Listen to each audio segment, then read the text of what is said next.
ක්‍රීඩා දූෂණ වැළැක්වීමේ පනත යටතේ මෙරට ජාතික තලයේ ක්‍රිකට් ක්‍රීඩකයෙකු වන සචිත්‍ර සේනානායකට එරෙහිව තරඟ පාවා දීමේ චෝදනා යටතේ නීතිපතිවරයා විසින් හම්බන්තොට මහාධිකරණය හමුවේ ගොනු කර තිබූ අධිචෝදනාව සැකකරු වෙත බාර දීම හම්බන්තොට මහාධිකරණ විනිසුරු ඩී.සී. මුදුන්කොටුව මහතා ඉදිරියේ ඊයේ 25 වෙනිදා සිදු කෙරිණි.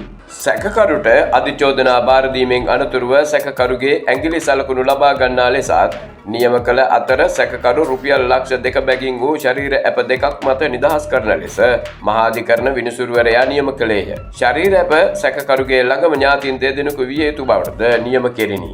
2020 වසරේ නොවැම්බර් මාස 21 සහ 22 අතර කාල සීමාව තුළදී මුරුසු දිවයිනේ හා හම්බන්තොටදී පැවති ශ්‍රී ලංකා ප්‍රීමියර් ලීග් ක්‍රිකට් තරඟාවලියේ ප්‍රතිඵලයට බලපෑමක් ඇති කළ හැකි අයුරින් එම තරඟාවලියට සහභාගී වූ කොළඹ ලීග් කණ්ඩායම සඳහා තෝරාගෙන තිබූ තරිඳුරත් නායකට තරඟ පාවා දීම සඳහා වෙනත් පාර්ශ්වයක් විසින් ඉදිරිපත් කළ යෝජනාවක් ජාත්‍යන්තර ක්‍රිකට් කවුන්සිලයේ දූෂණ විරෝධී ඒකකයට දැනුම් නොදෙන ලෙස ඔහුගෙන් ඇයද සිටීම, ඔහුව පෙළඹවීම සහ ඊට අවශ්‍ය අදාළ උපදෙස් ලබා දීම සම්බන්ධයෙන් ක්‍රීඩා දූෂණ වැළැක්වීමේ පනත යටතේ සචිත්‍ර සේනානායකට එරෙහිව නීතිපතිවරයා විසින් චෝදනා එල්ල කර තිබේ. ඊට අමතරව මෙතෙක් අත්අඩංගුවට ගෙන නොමැති සායිට් නැමැති අයෙකු තරිඳු රත්නායක නැමැති ක්‍රීඩකයා අමතමින් already speak to the management, you will get games and you have to the something for them to okay.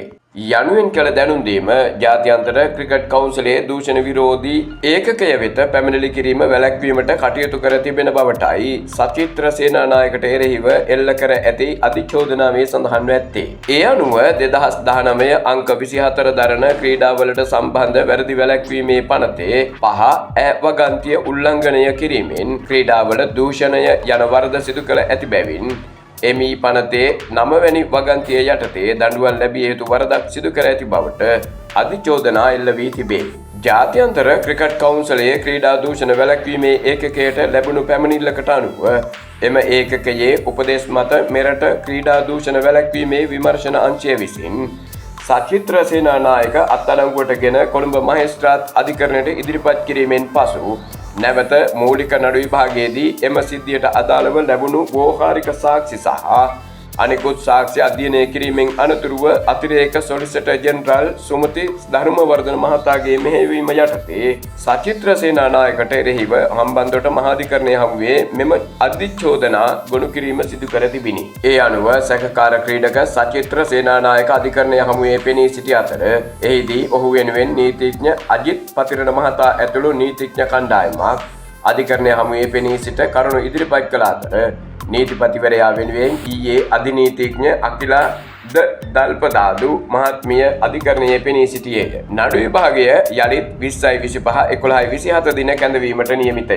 ක්‍රීඩා දූෂණ වැළැක්වීමේ පනත යටතේ මෙරට ජාතික තලයේ ක්‍රිකට් ක්‍රීඩකයෙකුට එරෙහිව තරග පාවා දීමේ චෝදනා යටතේ අධිකරණය හමුවේ ඉතිහාසයේ නඩු පැවරූ ප්‍රථම අවස්ථාවද මෙය වීම විශේෂත්වයකි.